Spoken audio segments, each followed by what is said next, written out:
E aí, gurizada, beleza? Hoje vamos discutir um vídeo que talvez cause algumas discussões ali na caixa de comentários e tal, mas vamos tentar sempre aí manter o diálogo aberto. Mas afinal, é possível viver sem Estado? E tu acha que ninguém vai reparar que tu cortou o cabelo? Tu acha que eles iam notar? Eu acho que não. E daí bota um Estado, uns bagulho assim, muito louco. Essa discussão se é possível ou não viver sem Estado parte muito dos anarquistas e dos ultraliberais, assim, né? Que eles compreendem que é possível sim viver numa sociedade sem Estado, mas pegar várias correntes políticas, ideológicas, todas de alguma forma ali tem uma crítica ao Estado. Vão falar que é o mal necessário, mas critica o Estado. Outros dão, né? Talvez só a galera lá da União Soviética que não fazia umas críticas ao Estado assim em termos de tamanho. Então vamos para uma definição bem simples de Estado, tá ok? Várias outras definições, mas enfim. Estado é que esse ordenamento jurídico que num território ele vai deter um monopólio da força. Vai ter a polícia, vai ter o sistema judiciário, né? Isso compreenderia o Estado. Capacidade de punição, essas coisas todas que a gente chama de monopólio da força é prerrogativa do Estado. Mas daí entra naquela coisa. Eu não legitimo o Estado. Imposto é roubo. O Estado é autoritário. Que são todos como críticas válidas, como qualquer crítica que se faça, né, na vida. Não, nem toda crítica que se faz na vida é válida. Exemplo. Não, porque tem as críticas construtivas e aquelas críticas que é tipo um xingamento. É, tem razão. Vai aparecer alguém spa aqui nos xingamentos. Vai aparecer. Se bem que daí pode ser que não seja crítica mesmo, pode ser que daí seja um xingamento. Tá. Crítica é trabalhar em cima de critérios, né? Tá, eu vejo assim. Tudo bem, tá certo. Né? E apesar dessas críticas todas essas pessoas que fazem essas críticas vivem dentro do Estado, né? Então a gente pode pensar que é impossível viver sem Estado, certo? Aí que a gente vai entrar na discussão. Existe um livro muito bom de um cara chamado Pierre Clastre, que ele faz um relato etnográfico de várias tribos ali da América e ele consegue ver que essas tribos não têm concepção nenhuma de Estado. É aquilo, eles também não tinham escrita, eles também não tinham história, eles viviam na base de uma economia de subsistência. Enfim, talvez eles tenham um estilo de vida que nós aqui da sociedade ocidental não gostaríamos de ter. Pelo menos a maior parte das pessoas não gostariam de ter esse estilo de vida dessas tribos indígenas. Não, tem muita gente que vive dizendo que quer ir pra praia, viver da arte, plantar o que vai comer. Isso aí, olha, chuta um mato, sai 20 querendo isso aí. Então é possível sim tu viver e não conceber o Estado. Mas daí isso me lembrou de uma coisa muito louca que eu li num livro chamado Sapiens. Acho que o Pirula também fez um vídeo que ele fala sobre isso. Se eu achar eu até posto aqui. E nesse livro Sapiens, que é um livro que as pessoas todas tinham que ler, por sinal, diga-se de passagem, ele mostra ali que ao longo da história do homem, durante muitos milhares de anos, a gente conseguia se organizar em no máximo tribos de 150 pessoas. Daí se a gente pegar o paralelo com essas comunidades indígenas que eu falei agora, né, a maior parte delas disparadas tem bem menos que 150 pessoas, tá? Então como é que a gente consegue se organizar para fazer um lápis? Porque para fazer um lápis tem que ter mais de 150 pessoas. Com certeza tem que ter mais de 150 pessoas pra fazer um lápis, né? Pega madeira no lugar, carbono, tem que ter mais de 150 pessoas. E daí, de acordo com o livro, o ser humano, para quebrar essa regra das 150 pessoas, colocou em mitos essa ideia de cooperação, essa ideia de partilhar valores. Um exemplo é o torcedor de futebol, né? Eu torço pro Inter. E o Inter não tá numa coisa muito boa, né? O Inter tá ali na Série B. Se eu for pro estádio num jogo de futebol, sentar do lado de uma pessoa que eu nunca vi na minha vida, a gente tem ali essa partilha em relação à instituição Inter, então, né? Na hora do gol, por exemplo, a gente se abraça, grita e tal, ou se toma o gol, a gente fica meio de cara, mas a gente nunca se viu. Então, um estádio com 30 mil pessoas, que passa bastante dessas 150, consegue de alguma forma girar em torno deste mito que é o Esporte Clube Internacional. E daí, mito aqui não pode ser lido como uma coisa ruim ou boa, só essa ideia de, né, a gente criar algo chamado instituição que não pertence a nós. Outro mito comum é a ideia de empresa, seja pública, seja privada, o cara trabalha, aqueles caras têm amor, a camiseta, trabalha pela empresa, né? Na hora que a empresa tem um lucro exorbitante, ali o cara se sente, pertencente àquilo ali.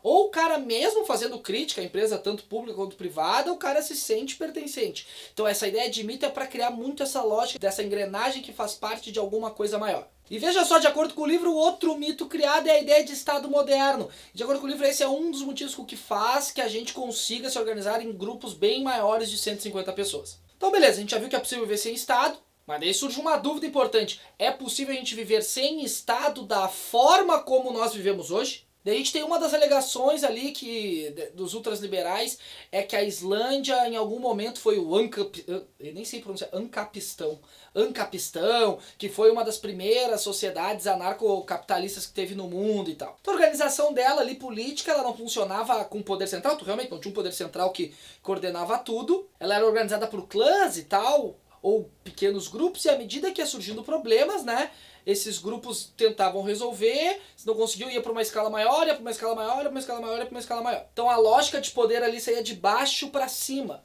De tantos anarcapitalistas como os anarquistas clássicos, tipo Bakunin e tal, eles defendem essa lógica de poder que saia de baixo para cima. E qualquer pessoa que queira pulverizar o poder de alguma forma, esse poder ele tem que ser pulverizado, e quanto mais pessoas têm poder, menos poder central tu tem.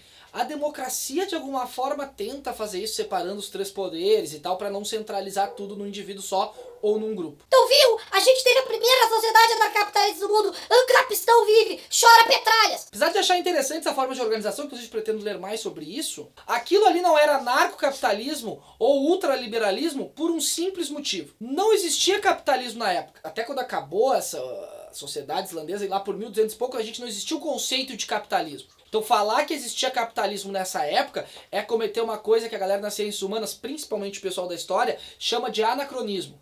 Eu queria aproveitar esse momento e fazer um jabá, será que eu posso? Claro. Pessoal, tô trabalhando num blog meu aí. Boa. Um blog novo, então eu só tenho 2 postagens até o momento, então, né, é uma coisa bem recente.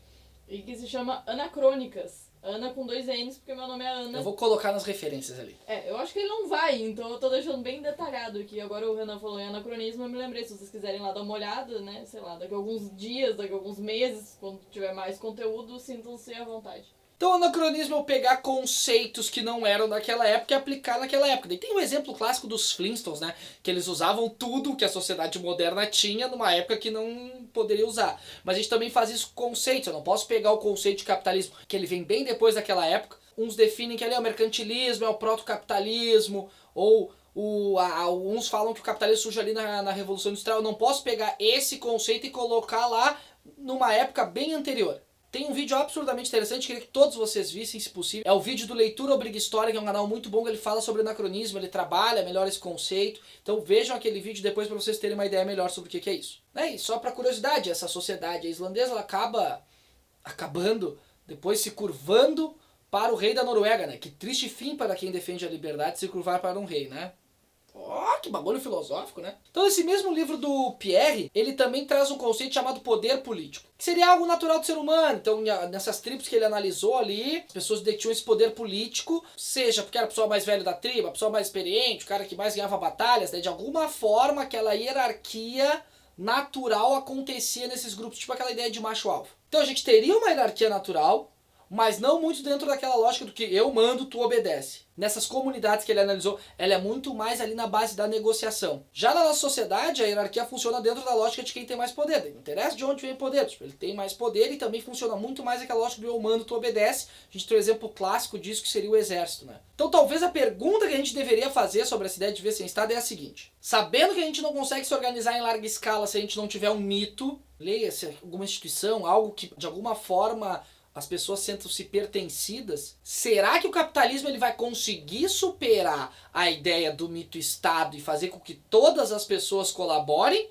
Ou será que o capitalismo ele existe e sempre vai existir com o Estado? Acho que essa seria a pergunta que deveria ser feita. Seja lá qual a concepção que tu tem de Estado, né? Mas será que só existiria assim? Eu ia pensar em outras perguntas para fazer, mas não me vem aqui, tá? Então ajuda a compartilhar esse vídeo. Vamos espalhar aí uma boa informação aí pra todo mundo. E era isso. Beijo no cérebro de todo mundo e tchau. Agora conta como é que tu conseguiu esse cabelo aí. Acho que vale. Vale a história? Vale a história. Então, a gente foi fazer uma troca, né? Um sistema de trocas, né? A gente foi lá, deu um bagulho chamado dinheiro, pegamos uns bagulho chamado comida. Não, a gente foi fazer compras, né? De rancho pra comida, coisas pra casa. E tinha um valor X que tu gastava nesse supermercado, que tu atingisse esse valor X, 200 pila, eu acho. Tu poderia, no mesmo shopping que fica esse supermercado, tem ali uma barber shop. Fazendo jabá de graça! Fazendo jabá de graça! Não, porque tu não falou o nome do shopping, do mercado e nem da barber shop. Falei? Não falou? Barber shop, acabei de falar. Barber shop é uma coisa bem genérica, tem várias barber shops. Ah, é COD Barber Shop essa daí. Agora sim tu tá fazendo jabá de graça. E daí que tu tinha esse valor, tu ia ali na COD Barber Shop e daí tu ganhava ou uma barba ou um cabelo. Eu pedi o cabelo. E o cara fez. E daí essas assim, ó. Eu gosto muito de barbearia. As roots. Essa tenta simular uma barbearia roots, mas não consegue. Porém, é muito bom igual. Ah, tem uns produtinhos da hora. E foi um desses produtinhos da hora que o cara, quando foi ajeitar meu cabelo, botou. Ele olhou meu cabelo e falou assim, ó, nossa, esse cabelo dá pra fazer aí um baita de um topete. Daí ele fez esse baita topete aqui em mim, assim. Eu pareço um cara meio James Dean. Isso sabe? faz 10 horas e o produto é tão bom que o cabelo tá no lugar ainda. Não sai. É. Não sai. Não, acho que nunca mais vai voltar ao normal o teu cabelo. Entendeu?